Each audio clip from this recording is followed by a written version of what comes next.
Bonjour, donc, je m'appelle Thibaut Voïta. J'ai une grosse vingtaine d'années d'expérience sur les transitions énergétiques derrière moi. Expérience que j'ai commencé avec une thèse en politique énergétique en Chine et que j'ai poursuivi en travaillant pour des organisations internationales telles que l'Agence internationale de l'énergie ou les Nations Unies, principalement en me focalisant à du soutien à la mise en place de politiques publiques ou la coordination de partenariats publics-privés. Depuis à peu près 3 ans, conseiller dans le think tank français et européen, l'Institut Jacques Delors, co-directeur d'un master à l'école de management de Lyon, le M Lyon, et également, je travaille comme consultant pour l'Institut de la francophonie pour le développement durable sur les marchés, sur le développement des marchés du carbone, qui est le sujet qui nous préoccupe aujourd'hui. Alors, un marché du carbone, c'est un marché sur lequel on va échanger des crédits carbone. Pourquoi est-ce qu'on fait ça? L'idée, pour certains économistes, l'idée qu'on peut discuter, c'est que le changement climatique est lié à une défaillance de marché. C'est-à-dire que les produits et les services que nous allons échanger dans notre vie quotidienne n'intègrent pas le prix des émissions de gaz à effet de serre que leur production génère. L'idée, c'est donc d'internaliser ces effets dans le coût de ces produits et services qu'on va échanger. Une manière simple de le faire, c'est de mettre en place une taxe carbone. Ce qui veut dire que, par exemple, les produits à haute émission, comme un billet d'avion, comme de la viande, etc., vont avoir un surcoût qui prendra en compte les émissions que la production de ces biens va générer.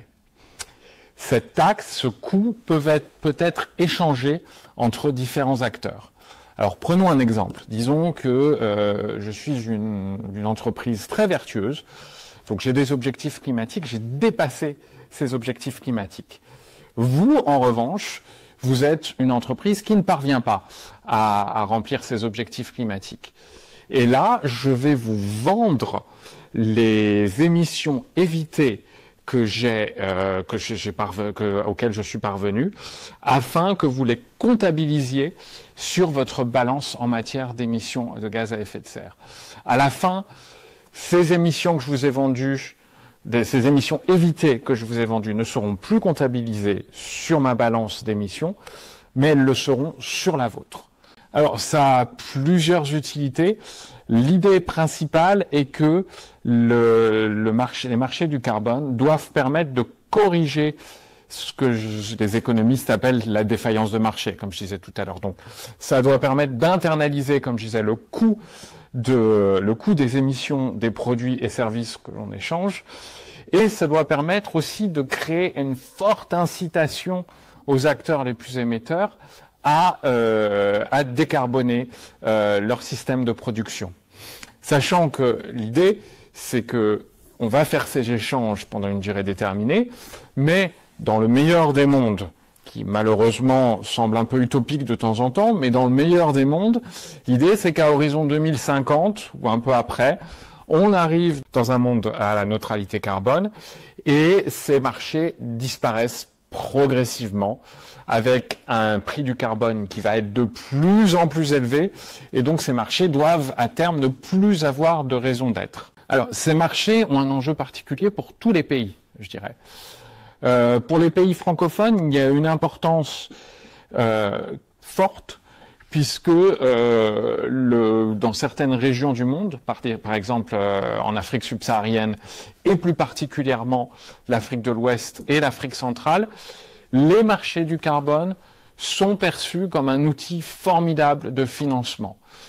Alors là, on a un nouvel outil qui s'appelle les marchés du carbone de l'article 6. Donc c'est un outil qui a été mis en place à l'origine, enfin le concept a été mis en place par l'accord de Paris, donc signé après la COP 21 il y a une dizaine d'années à Paris. Et ces outils un de ces outils permet aux États d'échanger des quotas, d'échanger des crédits carbone entre eux.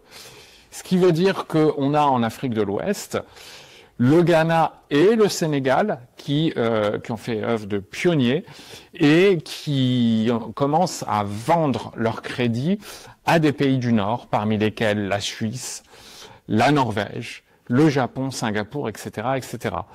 Et puis on a aussi une spécificité géographique dans certains pays de cette région, c'est le bassin du Congo en Afrique centrale. Le bassin du Congo, c'est un formidable puits carbone dont nous avons désespérément besoin, et les marchés du carbone, en théorie, peuvent faciliter la préservation de ce bassin. Et puis enfin, il y a d'autres pays de la francophonie qui jouent un rôle essentiel dans la promotion de ces marchés du carbone via ce qu'on appelle des systèmes d'échange de quotas d'émissions. Alors là, on a par exemple la région du Québec, on a l'Europe qui a son système européen qui s'appelle l'Emission Trading Scheme, l'ETS, et puis le Vietnam. Il y en a aussi un qui est en réflexion en Afrique de l'Ouest. Et là, ce sont des marchés régionaux qui permettent aux entreprises, sous contrôle des gouvernements, d'échanger des allocations de crédits carbone qui doivent leur permettre d'accélérer leur décarbonation. Alors malheureusement, ces crédits carbone sont loin d'être toujours fiables. Ces dernières années, on a eu un nombre impressionnant de controverses sur les marchés volontaires du carbone. Alors les marchés volontaires du carbone, ce sont des marchés sur lesquels les crédits s'échangent sans qu'il y ait un contrôle centralisé. C'est-à-dire que vous allez échanger vos crédits et ces crédits vont être certifiés par des organismes indépendants, internationaux et privés, parmi lesquels il y en a un qui est très célèbre, qui est américain, qui s'appelle Verra, ou un autre qui s'appelle Gold Standard, qui est basé en Suisse. Le problème, c'est que ces crédits carbone, bien souvent, ne respectent pas les critères, ce qu'on appelle les critères d'intégrité. Ces critères d'intégrité, ils sont au nombre de 5. Il y a d'abord la question de ce qu'on appelle l'additionnalité, c'est-à-dire qu'un crédit carbone ne peut être émis que si le projet financé n'existait pas à l'origine, c'est-à-dire que l'émission du crédit carbone était la seule manière de financer le projet en question. Il faut que les émissions évitées, que ce projet lié au crédit carbone soit vérifiable et mesurable. Il faut qu'il ait une certaine permanence. Par exemple, si vous financez un projet de reforestation et que dans 5 ans, tous les arbres sont morts ou alors ils vont être coupés pour telle ou telle raison, le crédit n'est pas valide. Il faut également qu'il y ait des conséquences positives pour les populations locales, redistribution de l'argent qui a été alloué à ces crédits carbone, d'une partie de l'argent aux populations locales, respect de ces populations, participation via des consultations et aussi plus généralement participation à des projets. Et il faut également qu'il y ait des conséquences environnementales positives, ou au moins qu'on évite d'une destruction de la biodiversité. Par exemple, vous ne pouvez pas arriver sur un terrain sans faire d'assessment environnemental du projet et planter des arbres qui vont être inadaptés à la région et détruire la biodiversité. Et donc ça, ce sont les 5 critères, et je dirais qu'il y en a un 6e qui est aussi important et qu'on ne prend pas assez en compte, qui est le fait que l'acheteur de crédit carbone doit aussi, du moins en théorie, poursuivre ses activités de décarbonation. C'est important. Il ne faut pas que, en achetant les crédits, je me dise, voilà, j'ai fait mon travail et je repousse ad vitam aeternam, mes objectifs. Malheureusement, encore une fois, ces dernières années, beaucoup de projets sur ces marchés volontaires n'ont pas respecté ces critères, et c'est pour ça qu'il y a eu de nombreuses accusations d'atteinte aux droits de l'homme, d'exagération des gaz à effet de serre, des émissions de gaz à effet de serre évitées, et tout autre problème lié à ces marchés. Pour éviter ce genre de problème et pour éviter que ces controverses se reproduisent, Il faut absolument améliorer l'intégrité, la qualité de ces crédits du carbone, avoir plus de suivi au niveau local. Et on a quand même l'espoir qu'il y ait une amélioration via les nouveaux types de crédits carbone qui sont en train d'apparaître. Je vous ai parlé tout à l'heure des marchés volontaires. On a également les marchés réglementés. Alors les marchés réglementés, il y en a de deux types. Il y a ceux qui sont à travers les systèmes les systèmes de quotas d'émissions dont je vous ai parlé tout à l'heure, qui se développent notamment, qui sont développés notamment en Europe, au Québec, au Vietnam, etc. Et puis vous avez les marchés réglementés de l'article 6 de l'accord de Paris, dont j'ai également parlé. Avec ces marchés-là, on a un contrôle de la part des Nations Unies qui permet, en théorie du moins, d'assurer une certaine qualité de ces projets et de s'assurer que la transparence nécessaire est implémentée dans le projet et qu'on a les informations sur l'impact environnemental, l'impact en matière d'émissions, l'impact en matière des populations locales, etc., etc.